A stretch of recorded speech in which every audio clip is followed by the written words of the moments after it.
All right, and we're not in our studio anymore. No. We made a special postseason video for Quick Slants. I'm Zach Dean. This is Chris Boyle.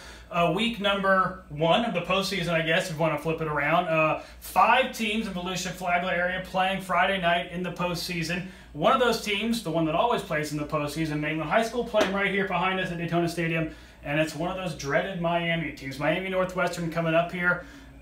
Do we give Mainland any shot here? How do they beat this team? Yeah, I mean, they're the defending state champions, Miami Northwestern. This is not quite the same team from last year that was led by Tutu Atwell, who went to Louisville, a spectacular dual-threat quarterback. They could use him this year. They certainly could. My question with Northwestern is just whether they're wearing down. You look at their schedule. They played IMG Academy. They played Miami Central. They played Carroll City. They played Booker T. Washington. They ran the gauntlet in South Florida. And they're already in that district, which is a gauntlet in itself. And Norland, yeah. And Norland, against Norland and Jackson the last 2 weeks, they've really struggled to get anything really successful going on both sides of the ball. You know, the defense has carried the way. They've scratched out points when they've could. And that's not going to necessarily work against this Mainland team. You know, Mainland's defense has a ton of experience, particularly in the secondary and up front with Kevon McCrary. If they can keep the game close, you know, they can certainly pull it out here. DeAndre McMillan over 1,000 yards, the first Mainland running back to do so since 2011. I certainly give them a chance. And you saw, I think, the formula last year. They did it against Norland. That was the formula. Play good defense, keep it close, don't turn the ball over, be there at the end, and use the home field advantage, you know, to your advantage. Yeah, and their defense was spectacular in both games last year against Norland and against Carroll City. There's no way to count this team out. They know what they're facing. They've scouted Northwestern. They went down 2 weeks ago to see them.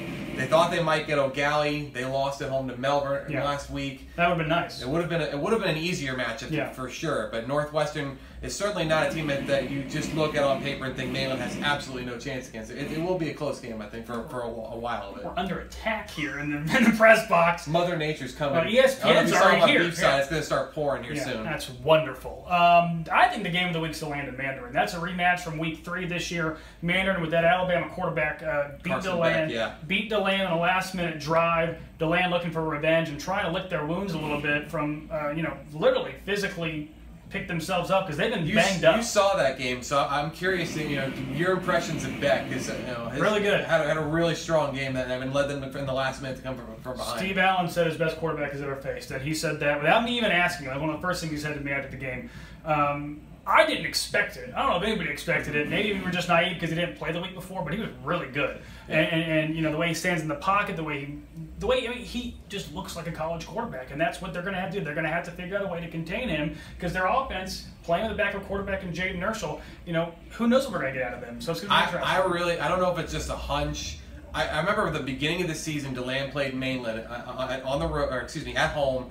And what they did is they went with DeMaris Bellamy, and they lined him up as a quarterback, and they went with this wildcat formation. They did the same thing against FPC on that first drive when they scored the only touchdown. I have a feeling they're going to do a lot of that. I think Bellamy's going to touch the ball a lot in this game. He's banged up. He missed last week, but I do think he's their best option just purely when you have the football snapped to you. You want to get your athletes involved. Him and Deontay Marks, I think, are both going to have huge games. And they're going to have to come up with a turnover or two against that Mandarin offense, which is very, very explosive. Flagler Palmcoast playing another one of those teams out of your neck of the woods in Orlando. Last year FPC lost to Boone on their home turf. Do we feel like FPC kind of learned from that, and can take that experience tomorrow? I think so. They were humbled in that game. They came in 9-0. This is the other way around. They've lost their last 2 games going into this game against Winter Park. Winter Park's 9-1. Their only loss this year is a very close game, a game they were leading into the 4th quarter against Wakaiba.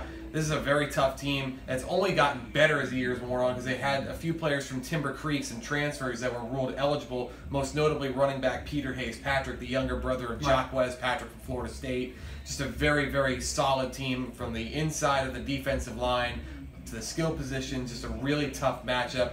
Flagler's going to have to get something going offensively. They did against Mandarin. They certainly did. They put up 34 points. Or if you said it, at the beginning of that week that they were going to put 34 on Mandarin, you'd expect that they'd have won that game. The defense has to come up with a few big plays, maybe some turnovers. When Winter Park got into trouble last year is when they turned the football over and fell behind early. So I think that's what FPC has to find a way to do. FPC is good at forcing those turnovers. Right across the street over there tomorrow night, Father Lopez making their return to the playoffs. I think Father Lopez is one of the more underrated teams in this area, not just Florida. Volusia County, because no one's talked about them this year, and they're 8-2, and I think they have a good chance to go to the second round of the playoffs. I think in Central Florida, they're one of the best kept secrets. They're still 8-2. They're a team that has a whole bunch of freshmen and sophomores. We didn't know how they were going to look on the varsity level, and all they've done is win. Their only loss is a 2-point loss to Space Coast, a loss to Superior Collegiate, a very good team out of Clearwater. This is a team that's very dangerous. They're playing a Melbourne Central Catholic team that graduated a ton of players last year. They do have a couple of young running backs, most notably LeAnthony Valentine. That's a name. Yeah, he's a very talented sophomore running back. And if Father Lopez can go out there and hang those kinds of points, they've put up 40 points at least on 5 separate occasions this year. If they can go out and get some big plays and hit them early, there's no telling what they can do. Lastly, Trinity Christian. Again, another team took a year off last year for making the playoffs. They're back this year. Another team that's under the radar. Had a good year this year. Yeah, they bounced back. Jacob Millay, their quarterback, is more of a pure runner, over 1,100 yards this year, running the football.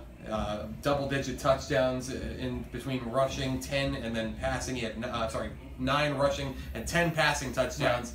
They play Oak Hall. It hasn't been in the postseason since 1979, so it's going to be a very hyped-up atmosphere in Gainesville. Yeah, they're going to be excited for this game.